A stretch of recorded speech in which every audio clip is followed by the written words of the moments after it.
بسم اللہ الرحمن الرحیم۔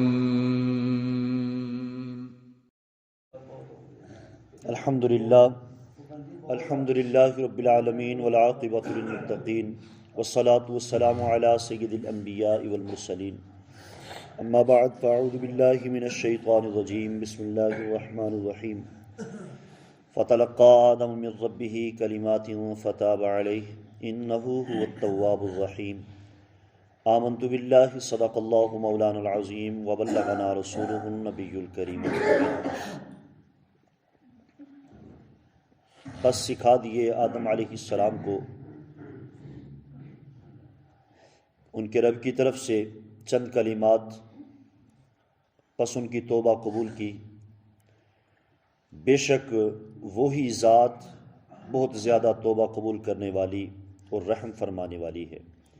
الصلاۃ والسلام علیک یا سیدی یا رسول اللہ، الصلاۃ والسلام علیک یا سیدی یا حبیب اللہ، الصلاۃ والسلام علیک یا سیدی یا رحمۃ للعالمین، وعلی آلک واصحابک یا حبیبی یا سیدی یا محمد رسول اللہ صلی اللہ علیہ وسلم۔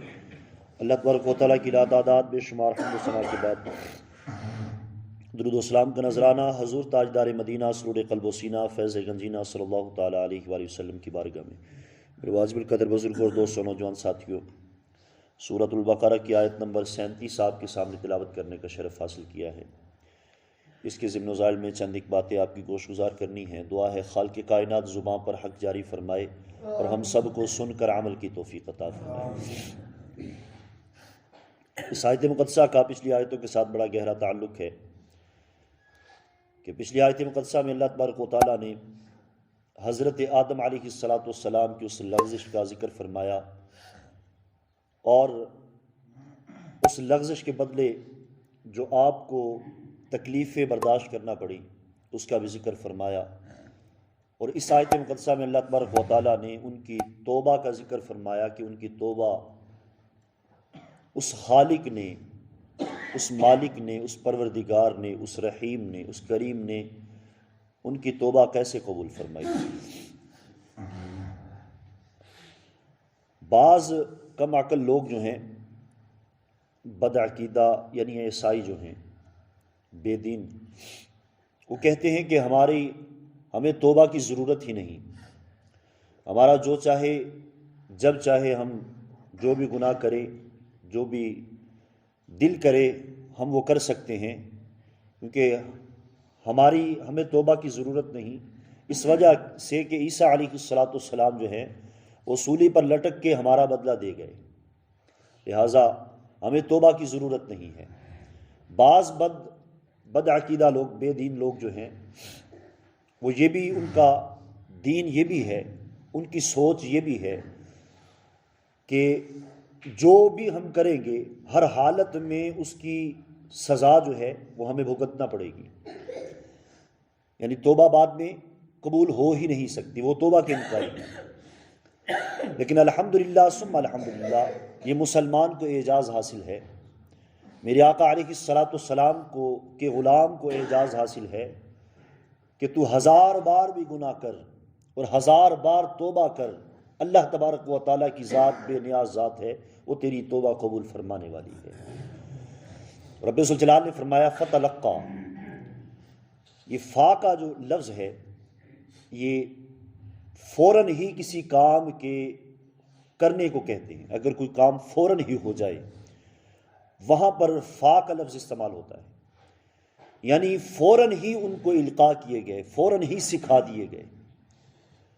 تو اس سے کیا مراد؟ حتیٰ کہ روایات میں آتا ہے کہ 300 سال تک حضرت آدم علیہ السلام روئے زمین پر روتے رہے، اس کے بعد آپ کی توبہ قبول کی گئی۔ لیکن رب ذوالجلال فرماتا ہے کہ فتلقى، پس فوراً ہی ان کو سکھا دیے گئے۔ تو اس سے کیا مراد ہے؟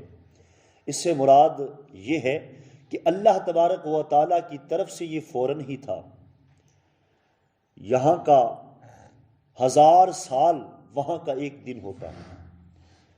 تو اللہ تبارک و تعالیٰ کے ہاں یہ فوراً ہی تھا، یعنی ان کو القاء فرمانا، ان کو چند الفاظ سکھا دینا، لیکن حضرت آدم علیہ السلام کی طرف سے یہ 300 سال تھے.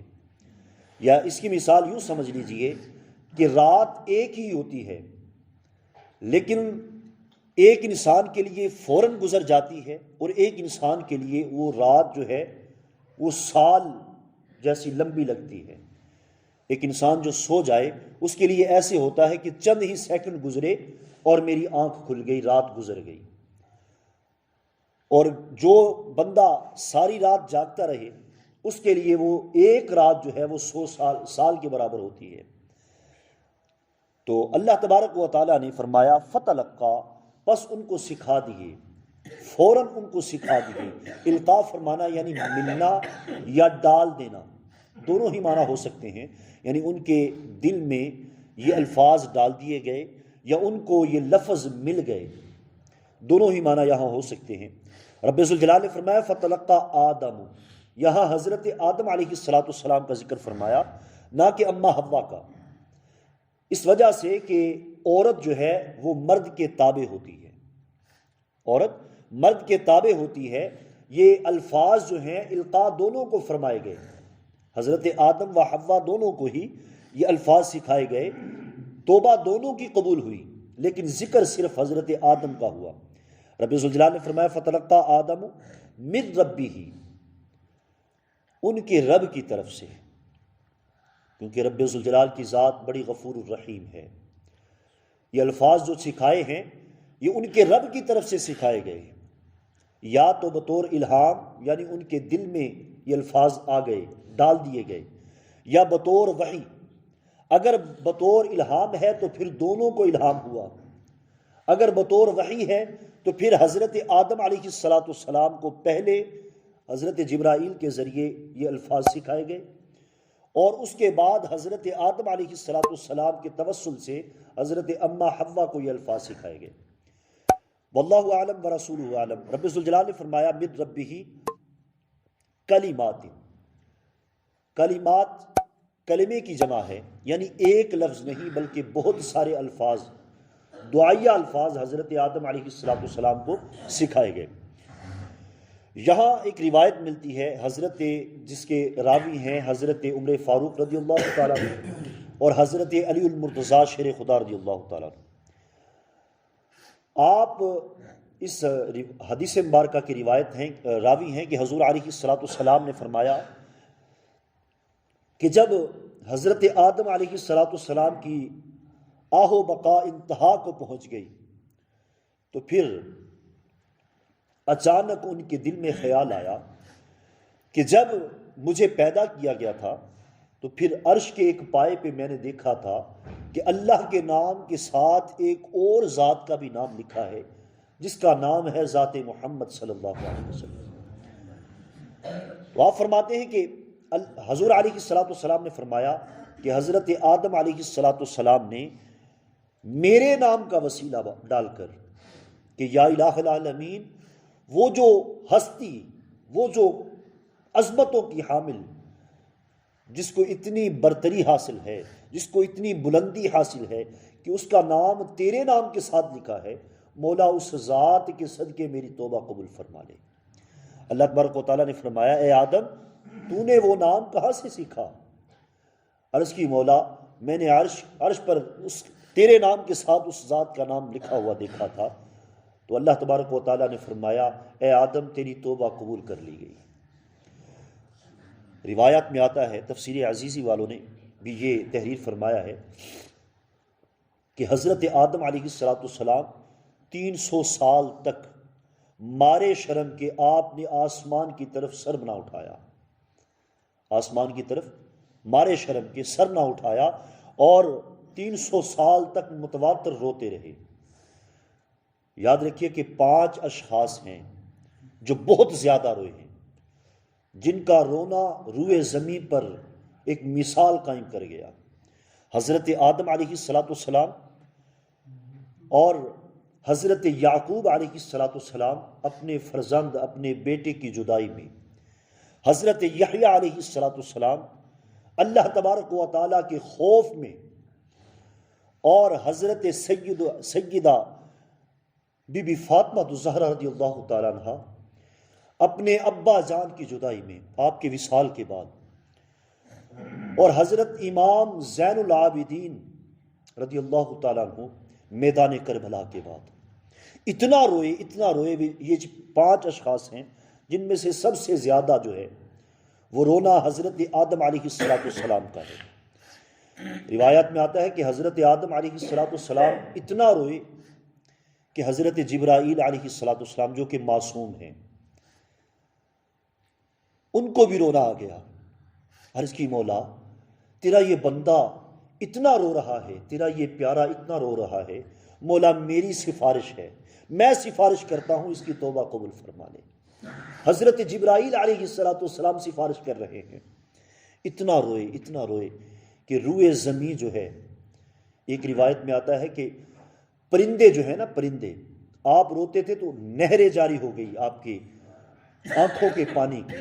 پرندے وہ پانی پیتے اور کہتے، ایک دوسرے سے باتیں کرتے اور کہتے کہ واللہ آج تک اتنا خوشبودار، اتنا میٹھا، اتنا لذیذ پانی آج تک ہم نے نہیں پیا. عرض کی مولا اب تو پرندے بھی میرے اس آنسوؤں کی مثال دے رہے ہیں، مولا اب تو میری توبہ قبول فرما. اللہ تبارک و تعالیٰ کرم فرمائے، خالق کائنات ہمیں بھی رونے والی آنکھ عطا فرمائے.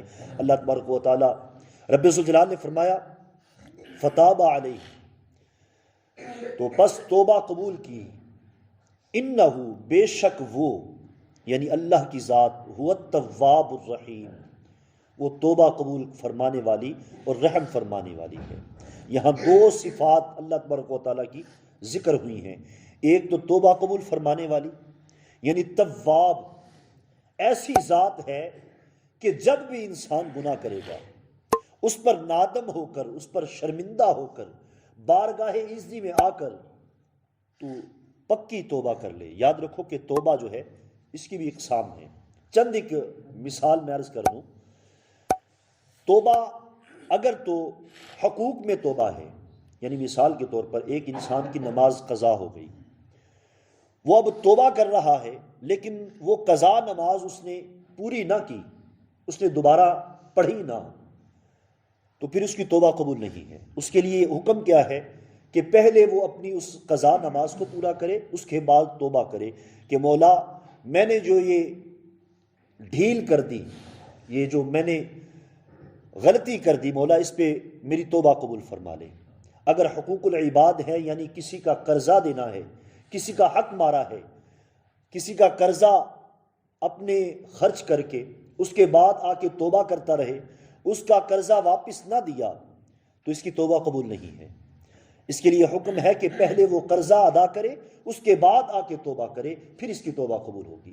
اللہ تبارک و تعالیٰ کرم فرمائے، خالق کائنات توفیق عمل عطا فرمائے. اللہ تبارک و تعالیٰ قرآن پاک کو سمجھنے کی، سمجھ کر عمل کرنے کی بھی توفیق عطا فرمائے. آمین آمین ثم آمین، وآخر دعوانا ان الحمد للہ رب العالمین. افضل ذکر